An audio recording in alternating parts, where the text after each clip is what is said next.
Assalamu alaikum. Welcome, everyone. So glad that you could all join us on a nice, maybe not so chilly Wednesday evening.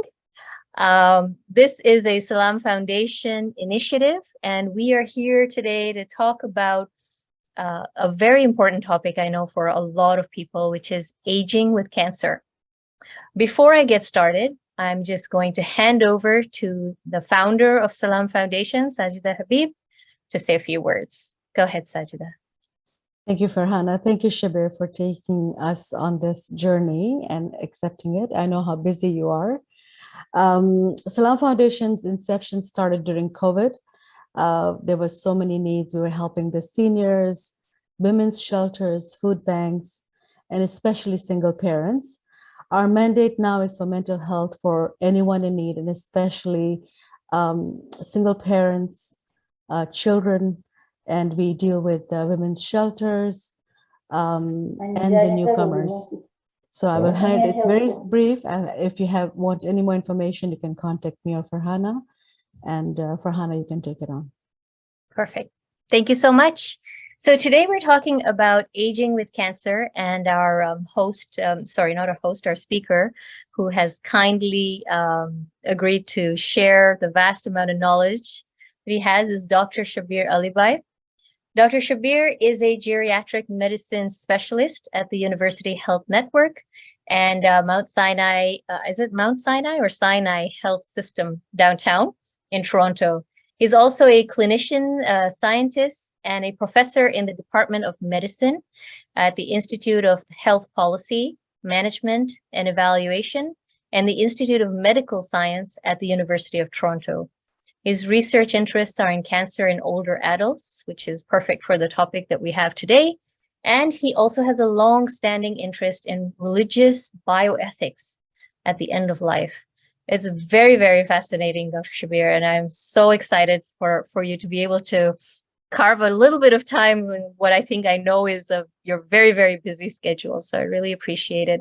We have a lot of people who are interested at the moment. We've just started, and we have 52 people who have joined and who are listening in. So I'm very excited to see the interest. Thank you so much. Before I get started, yes, sorry, go ahead. No, thank you so much. It's a pleasure to be here. Thank you. Before we get started, and I know I'm going to have some questions for you, is there anything that you'd like to maybe share or get that's on your mind in terms of the topic as a starting point, or I can jump in with just my questions and we can move from there, whatever works. I mean, I guess I can share a challenging situation that I had just today. Actually, I was in clinic today and saw an older gentleman, Somali gentleman, who has, in fact, he has a benign cancer. It's not even a malignant cancer, or benign tumor, because tumors can be benign or malignant. The benign ones tend to grow slowly and don't spread to other parts of the body. He's in his 70s, and he was there with his wife and his daughter. And it was very sad because he has a benign brain tumor. And the brain tumor has been slowly growing and growing for probably a decade or more. It was only discovered last year. He's inoperable. He cannot have surgery. He had radiation, but this kind of tumor is relatively resistant to radiation, so it only shrunk a little bit. And earlier this year, he was admitted to hospital. He had a dramatic decline in function. He was previously fully independent and working and so on, and now he's sitting in a wheelchair. He can barely stand with one person helping him. He has lost control of bowel and bladder function. He's lost control of his right arm. And Wow. This benign tumor is going to slowly grow and press his brain until he stops breathing. And it's a very difficult situation. And what was even more sad about it was that there were several other issues in his health that had not been adequately addressed, that were not necessarily complex issues like managing pain and managing constipation and managing his swallowing issues. But people had sort of, for whatever reason, the doctors and nurses seem to have overlooked these things and not really addressed them. And there he was with his family, and there was a lot of grief, there was a lot of suffering, and it just reminded me that, oh, I'm going to be talking this evening about this very issue. But of course, every week I see older people with cancer. That's what I do. But it was challenging, and it was sad to see that. And yet at the same time, I was hopeful that there were 3 to 5 things we could do that at least would help improve his quality of life and symptoms, although obviously the underlying tumor I'm not going to be able to fix. Wow. So when you say benign, that means it's not even like one of those things that could, if had it been in any other part of his body, he would have been pretty okay, right? Is that? That's very much true, because the thing with the brain is that it's a very, very dense organ with extremely valuable tissues that are super specialized in a very small space and that have very, very particular functions. If you think of the 5 sensory organs and all of the control of the body, everything from breathing to moving your fingers, it's all in this little space in the brain, which is surrounded by fluid and covered by a box of bone, the skull, and there's no extra give. Once you reach, 2 years old, your skull is fused and it's not going to grow very much. And so a tumor like that is otherwise benign and slowly growing might not do much elsewhere in the body, but in the brain, you could see on his MRI scan of the brain that it was pushing the healthy tissues. It was causing him headaches every day, and even pushing the brain downwards to the point where some of his swallowing was affected because the brain was being pushed and squeezed in places it shouldn't. But elsewhere in the body, the same tumor would have grown, and he probably would not have known any better unless it pressed on something, and it would have been a much different process. Wow. Wow. That's tough. Yeah. That is It very is. tough. It is. And of course, he asked, even though he had some cognitive impairment and had speaking difficulties, he asked, why did this happen to me? And it's one of those very, very powerful and difficult questions. Yes, absolutely. I'm sure there's many people who ask those questions depending on where it is and what happens in their lives. So maybe we can, like, that was a great example of what you are experiencing on a daily basis. But maybe what we can do is start, backtrack a little and start at the beginning. So I guess when I understood what you do, one of the questions that came to me was, in your experience, how have you found that people detect cancer, especially in populations who are older? Like, they've lived maybe a pretty healthy life, and you kind of feel maybe you dodged the bullet, and then suddenly something's not right.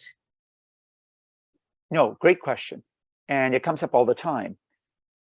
3 major pathways by which cancer gets detected in older adults. And by older, of course, there's no one absolute definition, but generally the patients I see are 65 and older. In fact, most of them are much older than that. They're typically 75 to 102. But I do have some 60 and 70-year-olds. 102. Yeah, actually, I probably about 102. I've had a few people older than that, 104, 106, but I wasn't seeing them for cancer. I was seeing them for other geriatric issues in my other world of non-cancer geriatrics. But that's a different story. But yeah, people in their 80s and 90s still get cancer, although you're absolutely right that there tends to be something called survivor effect, where most people who develop cancer will develop it by the time they're 80.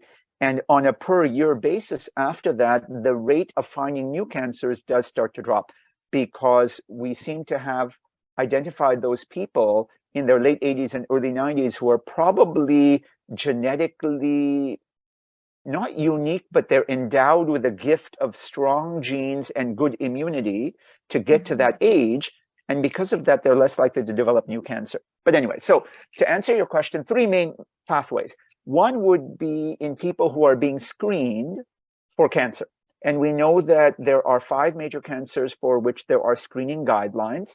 And each one is a little bit unique. We're not going to get into the details right now, but I can talk more about it in the question period. But we have breast cancer, colorectal cancer, prostate cancer, cervical cancer, and the newest one that's on the block for screening is lung cancer.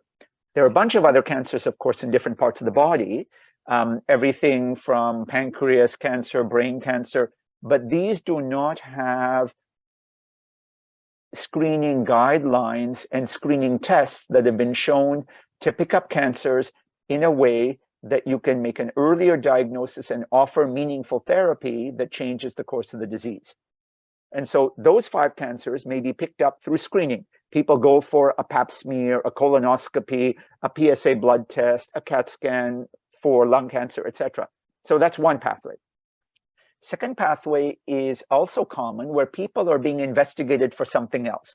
They come in with shortness of breath or back pain into the hospital, the emergency room, the clinic, and somebody orders a scan. And they order blood work and a scan, so an ultrasound, a CAT scan, a chest x-ray, and lo and behold, there's an incidental finding completely unrelated to their primary reason for coming. I saw someone just a couple of weeks ago, and they were coming in with shoulder pain, and the x-ray looked abnormal, but not in the shoulder. The x-ray looked abnormal just to the right of the shoulder, and they had a CAT scan, and lo and behold, they had an incidental breast cancer in the outer quadrant of the breast near the shoulder, and it was unconnected to the shoulder pain completely, but it just happened to be picked up randomly because we order CAT scans and ultrasounds and MRIs for other reasons. Wow. Yeah, not uncommon at all. The third group are those who come in with symptoms, and those symptoms lead to a workup, and ultimately the symptoms are connected to a cancer that gets detected. Common example, people come in to the emergency room or to the clinic and they are tired and short of breath. And you check their blood and they're anemic. And you investigate why are they anemic, and you end up doing some kind of endoscopy or a CAT scan, and lo and behold, they have a cancer that has been bleeding, leading to anemia, leading to fatigue and shortness of breath. And so you connect the dots. Or they come in with abdominal pain, you do an ultrasound, you look at the liver, and there are 5 worrisome shadows on the liver. Turns out that it's cancer that has spread to the liver. And so then they go looking for the primary source where the cancer spread from. But that's the third example. So either screening or incidental detection, or when working up symptoms. Those are the 3 major pathways. And the thing is that the average age of diagnosis of cancer is around 68 to 70, if you take all cancers. So cancer diagnosis is an older person's disease primarily. There are some exceptions, but on average, people in their 60s when they get diagnosed with cancer. And the vast majority of people who die from cancer are older adults as well. So the burden of cancer is predominantly in older adults, even though when you look in the magazines and the newspaper articles and things, they're talking about and giving pictures of young and middle-aged people with cancer who also get cancer. But the majority of cancer diagnoses, the majority of cancer deaths are all in older adults. Huh. I guess what I'm hearing like very clearly here is that make sure you do your screenings, don't ignore them. And don't ignore when you have pain or you have something that's off. Don't just brush it off and say, oh, maybe it's something I'll be okay tomorrow, or just, yeah, I think that's a message that I'm getting loud and clear.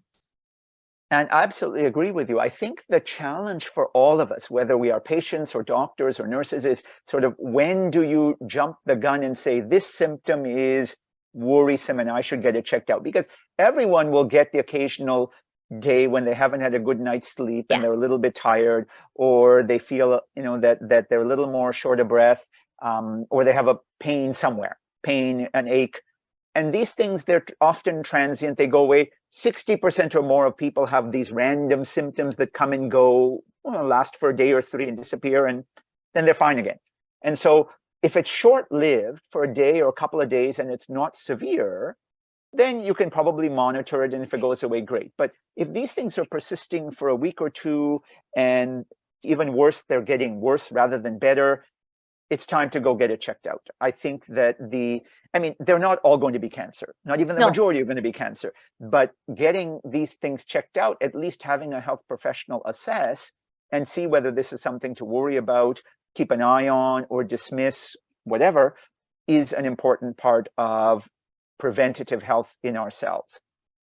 Great. And there's a follow-up question that makes sense based on what we're talking about right now, is the patient and family. Do they need to be a little aggressive in pushing the questions or asking the medical professionals, given that sometimes, you get pushback when you ask for tests?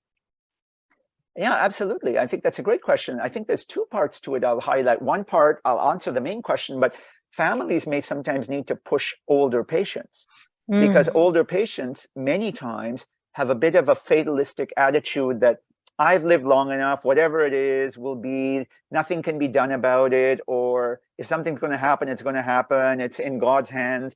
And I find that that mentality leads to delays, and those delays can sometimes be very important because we lose the opportunity or that window to be able to identify things early and intervene with a greater chance of success. If you look at colon cancer, for example, there are 4 main stages of colon cancer. And the earlier you pick it up, particularly if you pick it up in the pre-cancerous stage with a little polyp in the colon, then the 5-year survival is 95 to 99%. Great. If you pick it up and it's stage B, where the cancer has invaded into the wall of the colon, but not deeper in, 60% 5-year survival. If you leave it a little bit longer and it's invaded more deeply, 5-year survivals drop to 30%.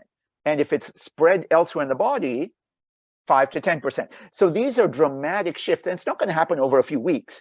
But if people leave things off for months or sometimes years, the opportunity to find it early and be able to intervene in a way to maximize the chance of cure or prolonging life is lost. So getting back to your specific question, patients and families do need to sometimes advocate for themselves and say that, you know what, I want this test, and they at least have a right to understand why the doctor or the nurse practitioner is saying, no, you don't need this test. Because there may be legitimate reasons, like everybody with a hemoglobin that is 2 points below the lower limit of normal does not need endoscopy, right? Everybody who's been a little bit tired for 3 days does not need a CAT scan of the lungs. But if you have coughed up blood and you have a history of smoking, well, you'd be hard pressed as a clinician to say, it's probably nothing. Like, that's very concerning. Or you suddenly have blood in your urine that you've never had before, and you may have some pain in the lower back at the same time. That's potentially worrisome, right? Because it could be kidney cancer, bladder cancer, etc. So some of these symptoms and symptom complexes or constellation of symptoms are very likely to be benign and can be reassured, but some need close monitoring or basic investigations, or need more detailed investigations. And people have a right to a good explanation for why their concerns do not need to lead to additional testing. And if they're not getting a good answer, or worse, they're being told, well, you're too old, you don't need to be investigated, like, that's a red flag. There are very few people who are simply too old to get things investigated. Like, that's just a very dangerous attitude, because without knowing more details, very few people will be able to make that kind of statement with any legitimacy and accuracy. And I know I deal with older people with cancer, and I see this far too often, that their concerns were dismissed, and then 7 months later they come in and all of a sudden the prognosis is worse because we missed that window, the disease is more advanced, and it's sad. That's actually leading me really nicely to my next question. We have some questions in the chat, but I'll come to those. If they connect well with what we're talking about initially, I'll bring them up. Otherwise, I'll bring them up towards the end. Okay. So given that, what are some decisions that older people face once they have, we talked about how to detect it. Now, if we just move into briefly to talk about diagnosis, what are some of the decisions and things they have to face when they have been diagnosed with cancer? Okay, so these are in people who've already got a diagnosis of cancer. Yeah, so sorry, before you continue, I think there's someone who's saying that there's folks who are saying that they can't hear Can people just give me a quick emoji or something to let me know if you can hear me or you can hear Brother Shabbir? Okay. If you can't hear, please do put it in the chat so that we're aware. Thank you. Sorry to interrupt you there. I just want to make sure. That's okay. So in people who have a diagnosis of cancer, I think there's a few important things to understand. First of all, we want to know the stage and grade of the cancer. So stage refers to how extensive the cancer is. So where in the body is it? But what stage is it at? And in a very broad, simplified way, you have four major stages of the disease. And in stage one, you're dealing with a disease that is very localized to that organ or gland in the body. Let's say it's in the stomach or in the kidney, and has a very high chance of being cured if people can give therapy to that focused area, whether that's surgery, microwave therapy, radiation, whatever. And so that's the best stage. Then you have stage 2 and stage 3, which are increasingly advanced, but still affecting only the organ or very nearby lymph nodes only. Once the cancer has spread distantly to other parts of the body, or metastasis is the term, where it spread to another part of the body, you're dealing with stage 4 disease. And in the vast majority of cases, that stage 4 disease is incurable. There are exceptions, but generally it's incurable, where stages 1, 2, and 3 are still quite likely to be cured, even in 80-year-olds and 85-year-olds. Stage 1 is better than stage 2, which is better than stage 3, but many of them can be cured or at least treated in a way that the disease can be controlled for many years. So knowing the stage and knowing the location is important. Then we want to understand the grade of the disease, and grade includes a couple of components. One is, what cell type is it? Because just because you have a particular organ affected by cancer, let's say the lung, it doesn't mean it's one type of tissue, because there's multiple tissues in the lung that do different things. And depending on what tissue type has led to the cancer, the prognosis and the treatment are dramatically different, because they may have certain mutations that can be treated with immunotherapy, or they may be the kind of cancer that does not respond to chemotherapy, or the kind that it responds very well to radiation, etc. And so knowing not only the stage, but knowing the underlying cancer cell type, or what we call histology, and the grade refers to how aggressive are those cells, because increasing degrees of aggressiveness of the tumor, as determined under the microscope by looking at how basically ugly or nasty it looks, as well as some advanced staining and other diagnostic techniques, it gives you a sense of what is the risk that that cancer is likely to be aggressive and grow, spread, and kill you. And so these are important things to know at that stage when you're diagnosed. Then, of course, one wants to know, what are the treatment options for my given stage and histology and grade of cancer? There are four major modalities of treatment of cancer, and it doesn't mean you only get one. Some people are getting multiple modes of therapy because they work together to support one another. Broadly, we have surgery, chop it out. Radiation, which is either an external set of beams of radiation that are delivered using a variety of machines, or they implant radiation pellets that leak radiation around them in order to be able to manage the cancer. The third major modality is chemotherapy, which can be given intravenously and orally in order to try to kill the cancer cells. And the fourth major modality is immunotherapy, which is often given also intravenously or by mouth, but it doesn't target the cancer cells the same way chemotherapy does. Instead, it targets certain receptors on the cancer cells, and the immune system is leveraged to be able to take advantage of enhanced fighting of that cancer with these immunotherapy drugs. So these are four major modalities of cancer treatment. And so understanding what are the options, because for many cancers, there's more than one treatment option. And each one you have to weigh the potential advantages and disadvantages of them.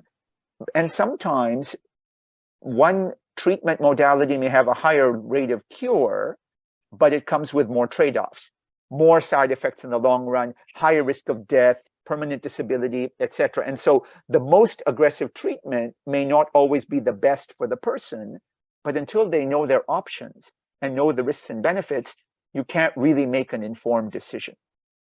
Many Wow. times, Yeah. sorry, many I was just times gonna say, it sounds like there's so many decisions you need to make.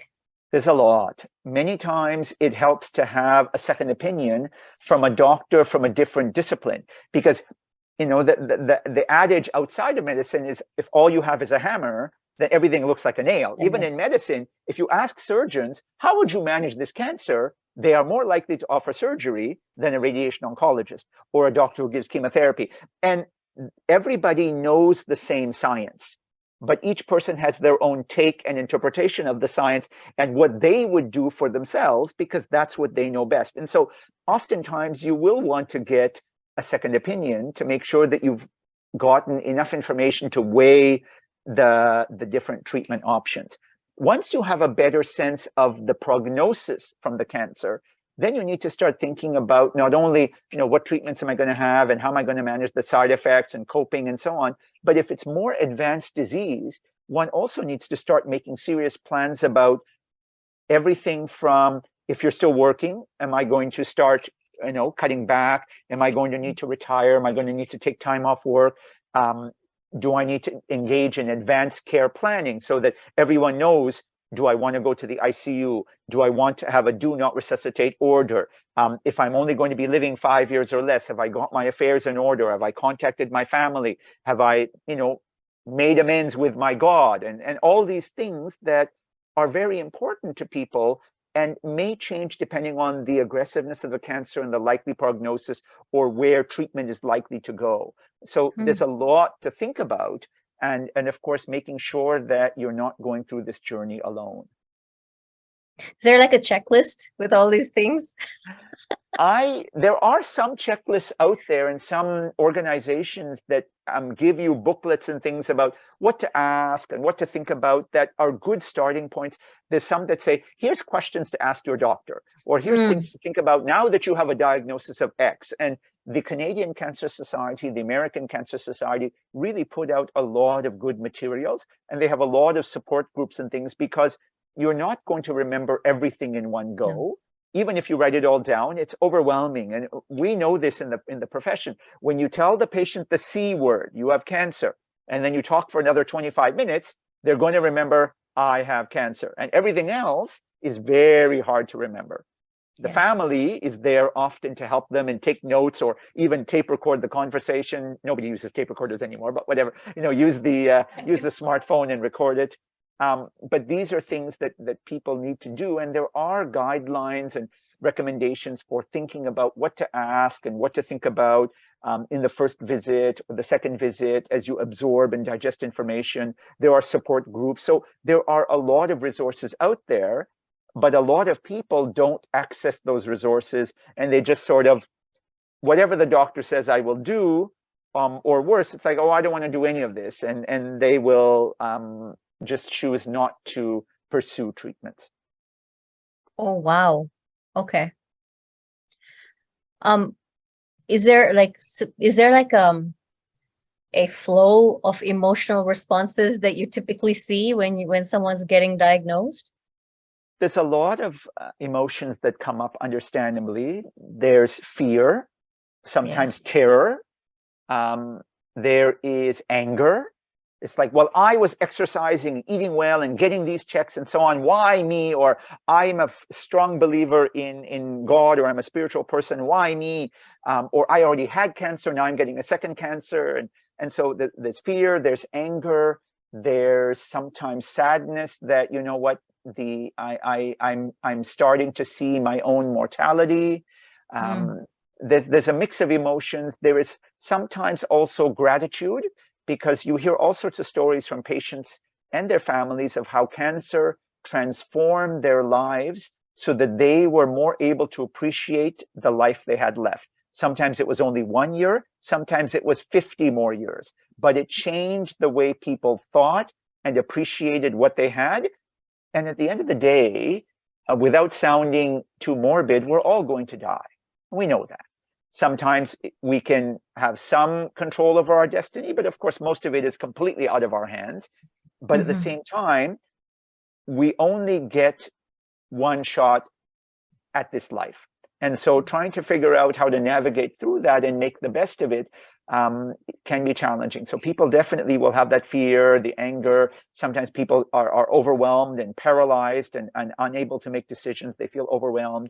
But there's often a sort of joy is too strong a word, but a gratefulness for the opportunity to be able to reprioritize one's life when coping with a life-threatening illness and be able to grow from that experience, whether that growth is in the next 6 months before they die, or as I say, over the next 60 years. It could be anywhere in between, but lots of different emotions. And the emotions come and go. Yes. It's not that there's a linear trajectory. Yeah, it's probably cyclical at some point and probably erratic for a lot of people. And everybody's different, right? Everyone has a unique journey, and some people have a lot of anger, and some people have a lot of sadness, and some people have neither, and some have both, and it can be a very different experience. Each person is unique. Yeah. I had another question related to one of the things that you said, but I saw a question that's kind of connected to what we were talking about. So I've completely lost my other question. So let's go to this one. Okay. There's someone who is saying, when you mentioned about getting a second opinion, so someone's asking, what do you do when the specialist is getting upset that you want a second opinion? Personally, I think for me, that's a red flag, but I agree. I think a couple of things. One, you can always try and talk to the specialist to explain why you want a second opinion. It's not, I don't trust you, doctor. It's, I'm feeling overwhelmed and I understand what you said and I understand what you're offering. I want to see if there's something else that's going to give me a little more peace of mind and help me to make decisions. And if a doctor says, oh, no, you don't need that, that would worry me, because that, it implies that it's very easy to make decisions around cancer treatment. It's not. It's very easy to get all the information from one type of doctor. It's often not. And so if a doctor doesn't appreciate that, then I don't think that they are the best doctor for that patient.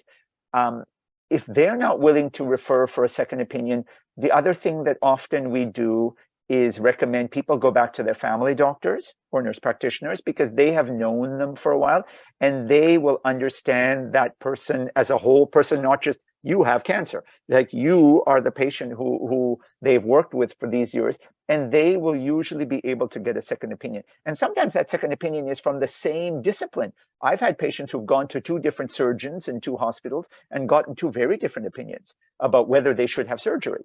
And they were grateful for that second opinion. And many times the second opinion doesn't change what they do, but it reassures them that at least they've explored reasonable options. And there's some who will choose to go further. They'll fly down to the Mayo Clinic or this or that. And you know what? People choose what they do, but at least to be able to understand options and be able to talk to more than one doctor about things is a good idea. Many times family doctors or nurse practitioners, the primary care professionals, they have a lot of general information about cancers and can be a good source of advice too. When you get to the nitty-gritty, you need a specialist, because it's very hard to keep track of all the different changing modalities of cancer therapy and the evidence, so that the family doctor is not going to give you all the up-to-date information on this genetic test and this immunotherapy, but they will be able to give you in broad strokes the things that they've seen in their thousands of patients who go through these cancer journeys. Perfect. Thank you. And I'm just, one of the things that struck me when we were talking about this at the beginning of this particular question was that the stages make such a difference. And normally when we hear the word cancer, it strikes terror, right? And so right away you're like, oh my God, am I going to die? But to know that really you're pretty good in terms of mortality until you've hit stage 4. I think that's a really important message for a lot of people, and then can help with the anxiety as well, probably. Absolutely. I think the other key thing to emphasize there is that some cancers will very slowly move from stage 1 to stage 4. but Mhm. others are more aggressive. And so, the one of the most aggressive cancers is pancreatic cancer, where even if you pick it up in the early stages and you get surgery to remove the cancer, the 5-year survival is still under 30%. Like, it's a very aggressive cancer that quickly moves from stage 1 to stage 4. Whereas some cancers, like if you pick up early stage prostate cancer, the 10-year survival is 95 to 98%. Like, it kills very few people in 10 years. You have a long life expectancy, and you have everything in between. So you really need to understand cancer is not one diagnosis. Even lung cancer is not one diagnosis. Even squamous cell lung cancer, which is one particular cell type, is not one cancer. Like, you really need to know more details to really understand the treatment options and the prognosis. As you were talking, I just wondered, I know there was a time when people were scared to share that they had cancer. And a lot of that came from, it was such a new thing. There was lack of knowledge. Some weird way there was stigma attached to it. Like, it's your fault that you got it. Do you see that still, or is that because we've been talking about it so much more now that is kind of reduced? It's definitely reduced. There is still some of that stigma there. Some groups more than others. Smokers, people who have smoked or continue to smoke, may feel more ashamed because they know that smoking is a major risk factor for anywhere from 9 to 25 types of cancer. And so that is something that may make some people feel ashamed. Or when they've started telling even their doctors or been diagnosed, and their doctors and nurses will sometimes say, well, what do you expect? You smoked. And it's like, oh my God, like it's very blunt and not fair. Some communities with some types of cancer particularly get very upset. I had a patient who had Kaposi sarcoma. Kaposi sarcoma is a type of skin cancer that occurs in men from certain areas of the world, particularly Mediterranean, who were in their 70s. But the far more common group who had Kaposi sarcoma once upon a time were young gay men in their 20s to 40s who had HIV.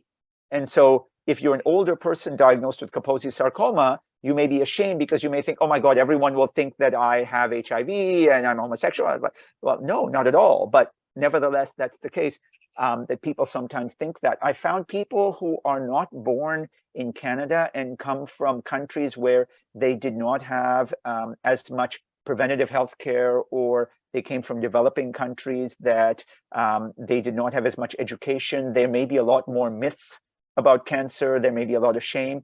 And then the one other group I'm going to highlight are people who are obese, because obesity is associated with many cancers. And I think some people feel ashamed because if they're diagnosed with cancer and they're overweight or obese, they feel that they're being stigmatized, that, well, you're fat and you should just stop eating and exercise more and you'll get thin and you could have avoided cancer. That kind of terrible attitude, which is wrong in so many ways, but it is a stigma in some people and in some communities.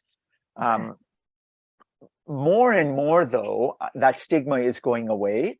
And I think we are more open in talking about cancer. We're more open talking about cancer than we are talking about mental illness, but that's a separate issue. But definitely the stigma has reduced, but I still see it from time to time in some communities.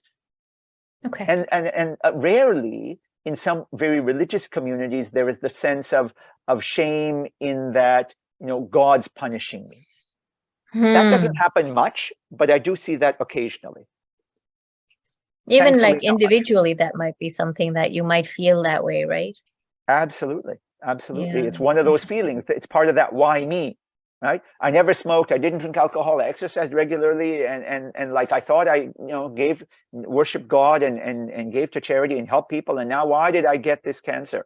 You do see that from time to time. Yeah. Yeah. And so we've talked about, how do you screen for it, or how do you detect it? How do you, react when you're diagnosed?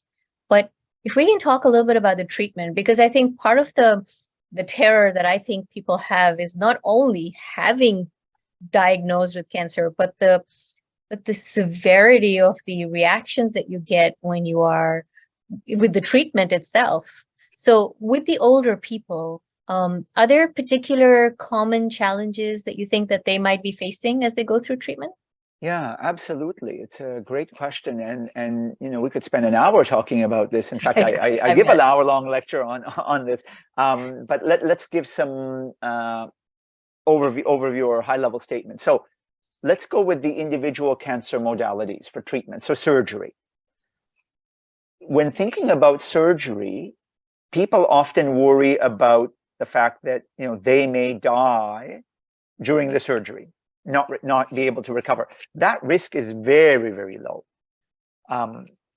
The recovery from surgery can be frightening for people because the short-term recovery, you're in hospital only 1 to 7 to 10 days, whatever, depending on the cancer and the type of surgery. But then when you go home, you're not back to 100%. You need time to recover. You may not be back to work or volunteering or what have you. And many older adults will take 6 to 12 weeks to recover back to full function after surgery, sometimes even longer, especially if you've had complications. If you have complications or you're left with a permanent stoma, for example, you have a colon cancer surgery, they remove part of your colon, they leave you with this pouch where you have this little pouch at the skin, and you have the bag where you have to empty it, and that's where your stool comes out of. Like, these are things that take a time for people to adjust to. And sometimes people feel like, oh, I could never manage that. I'm 73. How could I do that? And so learning and being reassured that, people in their 70s and 80s will have these surgeries, they adjust, they recover. But aging is a very heterogeneous thing. People age differently. There are some people who age and they're very fit, they're very well, they're active, they have few medical conditions, they're not on many medications, they are cognitively intact. They do very well with almost all cancer treatments. But people who are coming into this already with pre-existing bad arthritis, or they have underlying heart disease or emphysema, or they've had a previous stroke, or they have longstanding diabetes, there we have to think about all the interactions between their other medical illnesses and the surgery. Or if they've had previous functional impairments, that they're using a cane or a walker, they worry, am I going to become more disabled? And so these are things people need to think about. And as we get older, the ability to recover from the stresses of surgery become a little bit diminished. Not impossible to recover, but it takes longer, and people often need more support. And some people may not recover 100%. They may end up with some level of permanent disability after surgery that is still worth it because they've now gotten that cancer cured, but they may not be back at 100% of their pre-treatment functioning. And so thinking about these things and what we can do to try to reduce them and prevent them and understand the risks, those are important things to be aware of and think about for surgery. Radiation tends to be very well tolerated. And aside from the side effects of the local tissue that's being radiated, generally the rest of the body reacts quite well. Fatigue is the most common generic side effect of radiation, and that fatigue tends to peak at about 2 weeks after the radiation is completed, and most of the fatigue is gone by about 6 weeks, even in people in their 80s or early 90s. However, the radiation to a particular tissue may cause pain, discomfort, bleeding, etc. in that tissue. So if you need radiation for lung cancer, then you may end up with a small risk of bleeding or scarring or inflammation in the lung. If you need radiation for cervical cancer, you may end up with bleeding or strictures, etc. The risks are generally low. The risks may be slightly higher with aging because the tissue and the ability to recover from wounds and infections is slowed down with increasing age. Chemotherapy tends to be tougher for older people, no question. The bone marrow and the immune system are weakened with age, and so chemotherapy tends to be a little bit harder for older adults. They have a higher risk of infection and diarrhea or vomiting, and sometimes they're higher risk of dehydration and kidney failure. So one needs to be careful in thinking about chemotherapy. You sometimes choose a different drug or drugs. You may choose a lower dose to begin with. You may need more supportive care at home while you're going through chemotherapy, etc. And so chemotherapy can be quite complicated, and it's not a one-time thing. When people are on chemotherapy, they're often getting it every 3 weeks for 4 to 6 months or longer. And so every couple of weeks, you have another dose of chemotherapy, you have side effects, you recover, the next dose, the next dose. And so it's not like surgery where you go once and then you're recovering, or radiation 4 to 6 weeks and then it's done. With chemotherapy, it's ongoing. And so that can be tough. Not for everyone, but it can be tough. Immunotherapy is the most complex because it's like chemotherapy that you're getting treatments for a long period of time, but many people tolerate immunotherapy very, very well. But some people get quite severe side effects and they end up needing drugs that suppress the immune system and manage the side effects. And they can be on those then for months or for the rest of their lives. And so, if you have already got a condition that's related to immune system, that would probably really aggravate it, right?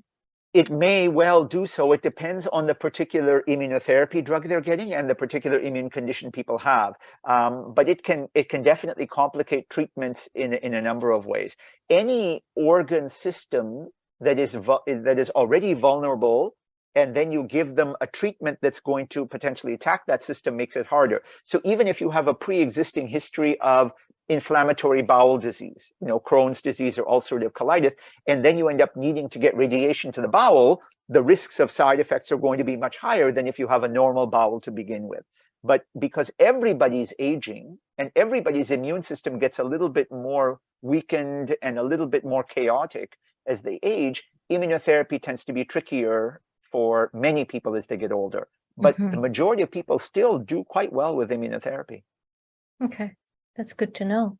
I'm just looking at the time. We're getting very close to our at the end, and I still have a lot of questions. But before we get into any of ours, I know there's a few that have been popped into the chat. So I'd like to just quickly ask some questions, and maybe then we can do a wrap up. Sure. So one of the questions from earlier was, which screening is most beneficial to pick up the abnormality in the tissue?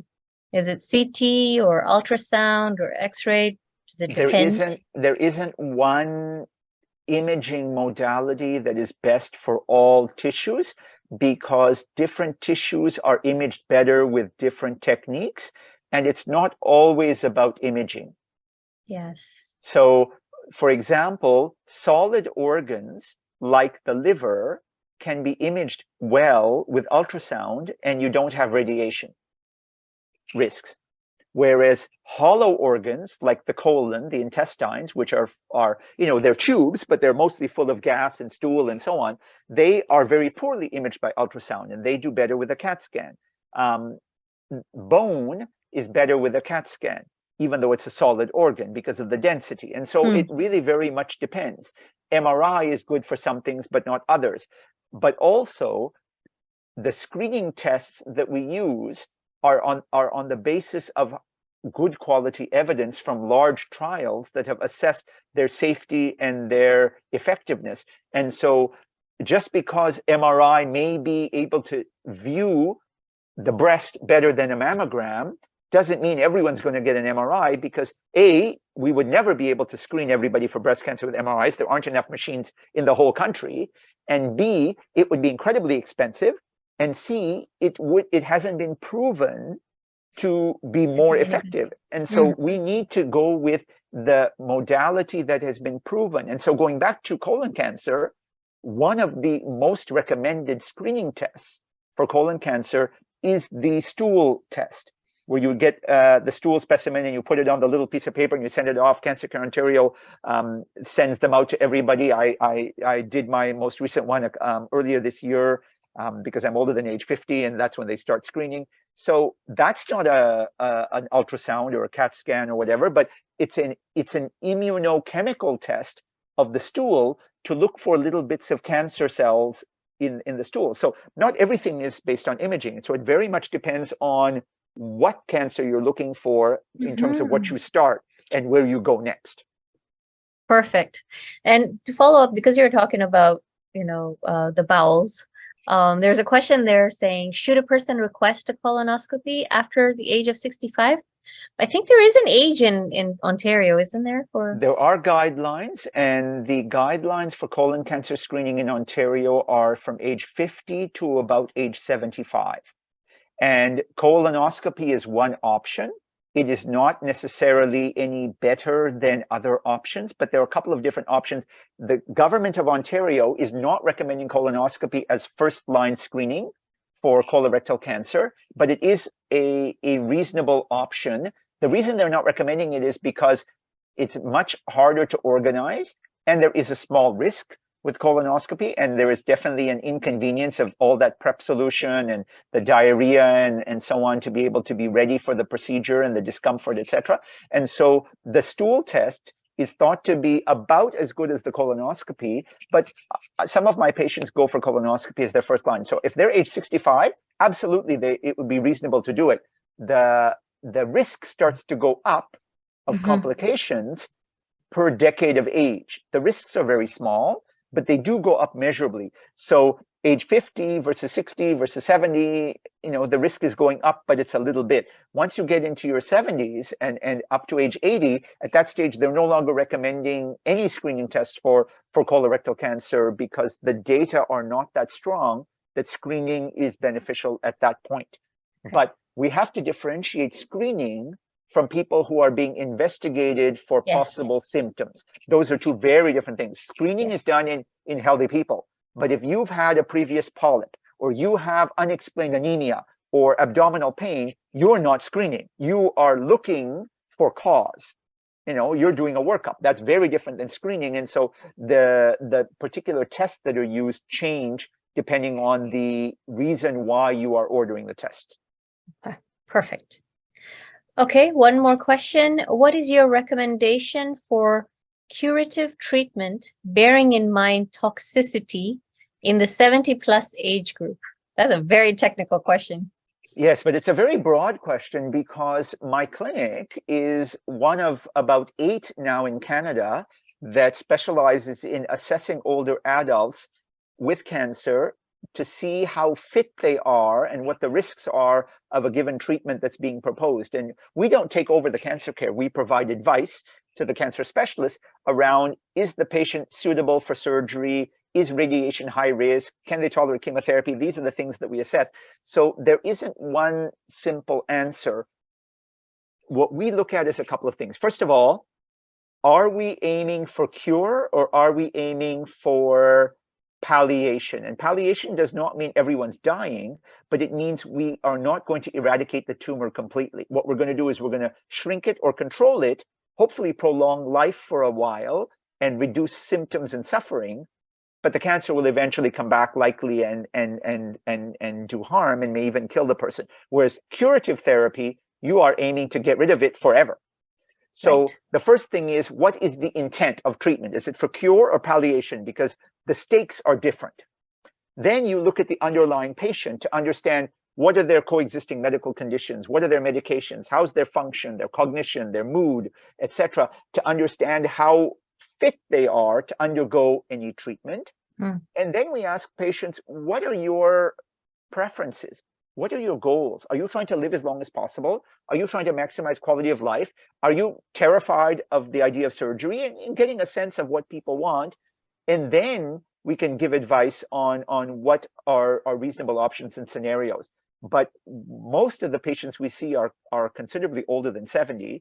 75 to 80, 89, 92 is the range where most of my patients are. But we have people in their early 90s going for surgery. We have people in their 70s who are not appropriate for surgery or don't want it. And so it's very hard to come up with a single recommendation because that oversimplifies something that is complex and will be complex. And so there's a danger in trying to oversimplify and say, I'm 72, should I have surgery? Well, I need to know 35 different things before I can answer that question. It's not that straightforward. Yeah, perfect. Perfect. There's a question about, we're recording this session, yes, and we'll definitely make it available. So hopefully you will be getting it somehow.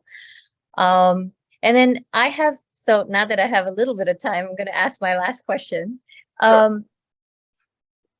A lot of, from what I understand, and I could be wrong, this is an assumption I'm making, people who are not as old, when they go through this, they will reach out to other people who have similar experiences and build some kind of community support where they can talk and share and all that.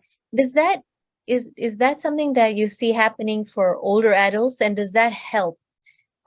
Is this something that communities should look to organize so that people can actually share knowledge or experiences, or just talk out sometimes talk it out and feel better, I guess? Great question. A couple of different options or thoughts I have on that. First of all, peer support groups of other people who've gone through cancer therapy. Many people find them effective and very helpful. Some people don't. It's really based on individual person's personality and what they're hoping to gain from that. But a lot of people find it helpful. And I encourage everyone to at least give it a try and see if they can give you information. These support groups exist around the country, both in person as well as virtual. Now that we've gone through COVID and we've all learned the magic of Zoom and so on, there's a lot more virtual groups than there ever used to be. And so there are opportunities to be able to connect with other people, especially in smaller communities where you may not have so many people with that same type of cancer. There are even support groups for people with different types of cancer that some people find helpful. It's a little less helpful, but for example, if you meet with other people who've all gone through chemotherapy for different cancers, at least they've shared the experience of going through chemotherapy, understanding what it means, understanding some of the symptoms, like, do I get pain? Do I get nausea? Am I going to get pins and needles? Am I going to need to be admitted to hospital, infection, all those things, so that you can talk similarly. And sometimes having different age groups, just because the diversity of cancer experiences can be enriching. It's nice to be able to meet other older women with breast cancer, for example, if you have breast cancer and you're an older woman, but that's not always going to be available, and it may not always be the best group because people may be looking for different experiences, or they may not connect. You have to be able to connect with these other people because you're going to be sharing intimate parts of your life, as are they. And so you have to have that comfort zone with people. I'm not aware of too many that are in a given ethnic community. They're generally all sorts of people from all kinds of communities that do this. And I think in order for example, to try to make it specific to a given community or age group and so on, you're starting to get smaller and smaller numbers of people, and it becomes difficult to have these sustained on a regular basis. A lot of the community support groups tend to have a lot more younger people going and middle-aged people going, and women tend to go more than men. These are just the realities. I'm not saying it's right. Men tend to be more private. They don't tend to go to so many support groups. The exception tends to be men with prostate cancer, because there are many support groups for men with prostate cancer, and they have a lot of older men. In fact, they have multiple support groups for men with early stage cancer and men with advanced stage cancer, because they have very different sets of issues. And they're all going to live for many years, but different sets of issues to deal with. And so there are, for some of those big cancers, common cancers that affect older adults, there are communities of older people that you can connect with. But in some cancers, like for example, in breast cancer, although many women with breast cancer are in their 70s or 80s, the majority of women going to the breast cancer groups tend to be between 45 and 65. And part of that, I think, is that the older adult population is not so used to going to a support group and talking. Some of them don't speak English because they came from other countries. They're not as comfortable. Some of them feel like they don't have as much education. They may not be as articulate. And some of them just aren't comfortable with the idea. It's like, if they're going to share, they'll share with family. And that's it. Or they'll, pray to their God. And that's it. But these services are out there, and there's a lot of rich supports that they can provide. And there's no long-term commitment. If you don't like it, sign off, leave. but try it out, because there's a lot to be gained from many of these groups. Sometimes the challenge is being connected to the groups, but organizations like the Canadian Cancer Society have regional chapters in every province and in every area, and they can connect people with local groups and virtual national groups. And so they're a great resource for being able to find these kinds of support groups. Perfect. Wow, thank you so much. It's been eye-opening, I must say. There's been a lot of stuff. I still have so many questions. So Oh dear, sorry. I'm gonna be petitioning to Sajida to see if we can bring you back on, maybe, when in another couple of months or something, or if you're still open to that. I think it would be great I'd be to happy still to. continue I'd be to happy learn. do it again. Sure. But yeah, thank you so much. Really appreciate it. And thank you so much to the audience. You've asked some good questions. I see we had a very high participants rate. No, not really many people dropped off at some point. I think we were at 80 something people. So this is a very important topic. We've recorded it and we're absolutely going to be sharing it. So thank you so much, Brother Shabbir and Dr. Shabbir rather. And Sajida, is there anything you'd like to add? Just thanking you and Shabbir for coming along. And definitely we would like you back up. I was talking to Farhana earlier that I would like to address the caregivers, because it can get to be a very difficult position to be in, caring after the elderly, even caring after cancer patients in the family. And how do we help them, and how do we help ourselves? So we'll definitely. It's another great set of questions and topic. Absolutely, very important. Wonderful. Thank you so much. Excellent. Thank you so much. Thank you all for joining. We'll wish you a wonderful evening. And if you're somewhere else, a wonderful rest of the day. Goodbye. Thank you.